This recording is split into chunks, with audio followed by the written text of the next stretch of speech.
নতুন একটা মিনি ব্লগে স্বাগত সবাইকে। আমি জয়শ্রী, জয়শ্রীর ডায়েরিতে সবাইকে স্বাগত।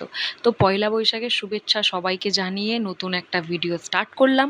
আর দেখতেই পাচ্ছ তেজের জন্য ওর পয়লা বৈশাখের গিফট চলে এসেছে, যেটা ওর বাবা আনবক্সিং করছে, তারপরে ওটাকে সেট করে তেজকে দিয়েছে। তো তেজের রিয়াকশনটা তোমরা দেখে নাও। তো ও খুব খুশি হয়েছে আর গাড়িতে চেপেই ও ঘোরার প্ল্যানিং করে নিচ্ছে। তো সেই কথাতে অনুযায়ী ও চলে গেল পরের দিন ঘুরতে। আর তেজের ঘোরার সাথে সাথে আমার ঘোরাটাও পাওনা।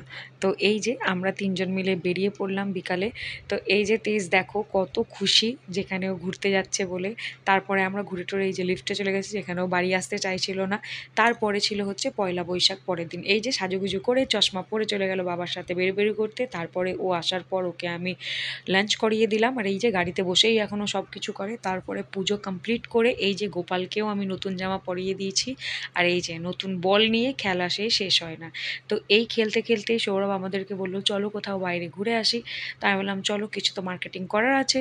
তো চলে গেলাম আমিও। তো যেহেতু আমাদের ফ্ল্যাটের নিচে এখানে পয়লা বৈশাখের কিছু একটা প্রোগ্রাম হচ্ছিলো, তো আমরা ওখানে একটু 2 মিনিট দাঁড়িয়ে দেখে চলে গেলাম সবজি বাজার করতে। আর সেই অনুযায়ী চলে গেলাম করতে। তো ডিনারে আমরা গেছিলাম হচ্ছে আহেলিতে, এটা আমাদের ফ্ল্যাটের ওপরেই আছে। তো এখানে আমরা গিয়ে অনেক কিছু খেয়েছিলাম, দেখতেই পাচ্ছ কী কী খেয়েছি। তো দিনটা আমরা এইভাবেই কাটালাম। আর সবাইকে পয়লা বৈশাখের অনেক অনেক শুভেচ্ছা। আর তেজ আর আমার তরফ থেকে, সৌরভেরও তরফ থেকে তেজের দুষ্টুমির সাথে ভিডিওটা আমি এখানেই শেষ করলাম। যদি ভালো লেগে থাকে তাহলে লাইক করে দিও। দেখা হচ্ছে আর পরের ভিডিওতে। টাটা।